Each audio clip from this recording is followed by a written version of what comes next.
Hola, en este video vamos a hablar de las características generales de la respiración celular aeróbica. Empecemos diciendo que cuando hablamos de respiración en el lenguaje cotidiano, nos referimos al intercambio de gases, es decir, al ingreso de oxígeno y salida de dióxido de carbono. Pero de lo que vamos a hablar es de la respiración celular, es decir, un proceso metabólico que ocurre precisamente dentro de la célula. En este proceso hay una serie de reacciones encadenadas que están catalizadas por enzimas específicas. A grandes rasgos, lo que sucede es que las moléculas de alimento, es decir, moléculas orgánicas, principalmente la glucosa, se van a degradar, es decir, se van a romper las uniones carbono-carbono. Esto va a liberar energía y esa energía se va a aprovechar en gran parte para formar moléculas de ATP. En la respiración celular aeróbica, esta molécula, la glucosa, se va a degradar y oxidar completamente.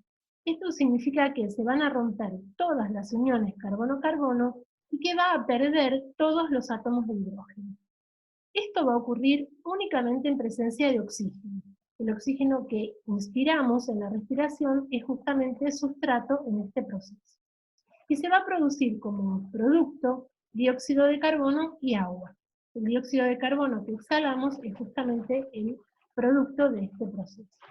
Lo más importante es lo que decíamos antes. La degradación de la glucosa libera gran cantidad de energía y una buena parte de esa energía se aprovecha para formar ATP. Veamos esto con un poco más de detalle químico. Esta es la ecuación global del proceso. En una ecuación global solamente vemos sustratos y productos, y no vemos todos los pasos intermedios.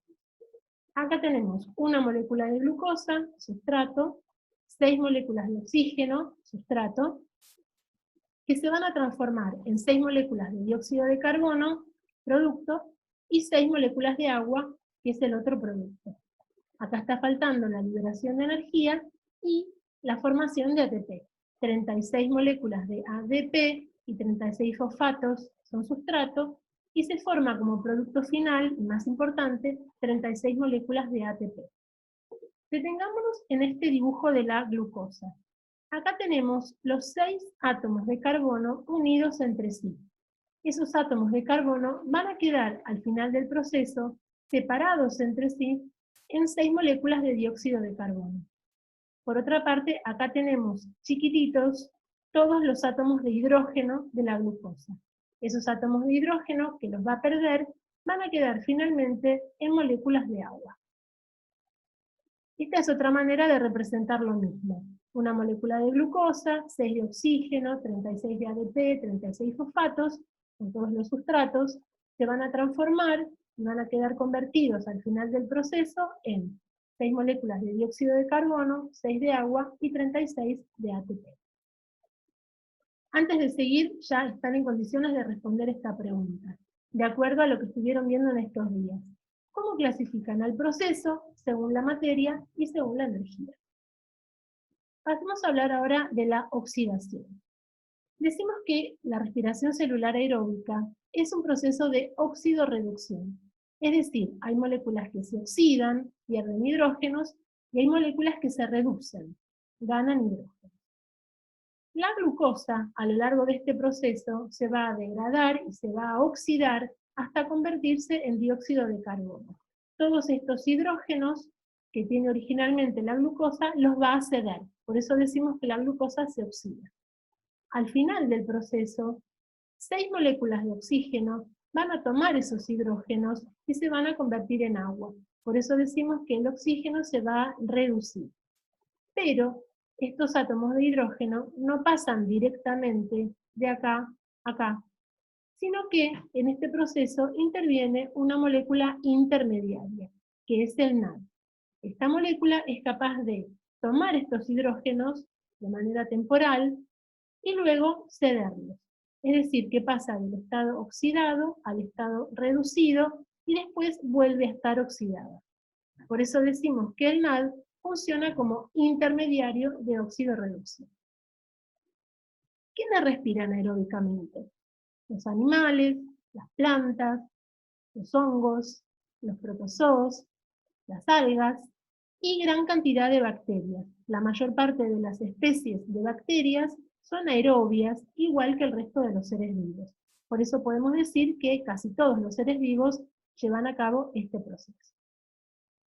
En células eucariontes hay una organela responsable que es la mitocondria.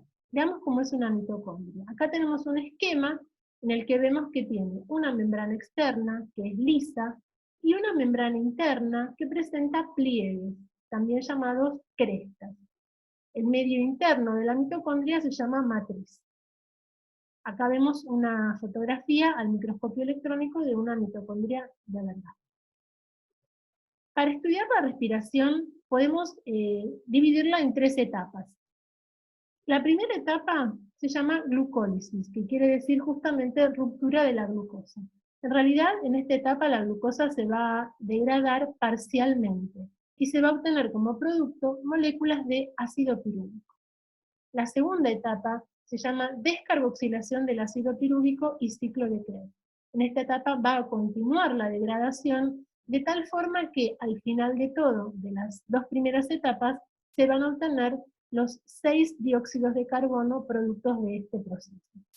Recién en la última etapa, que le ponemos el número 3, va a ocurrir la producción de ATP. Esta etapa se llama cadena respiratoria y fosforilación oxidativa.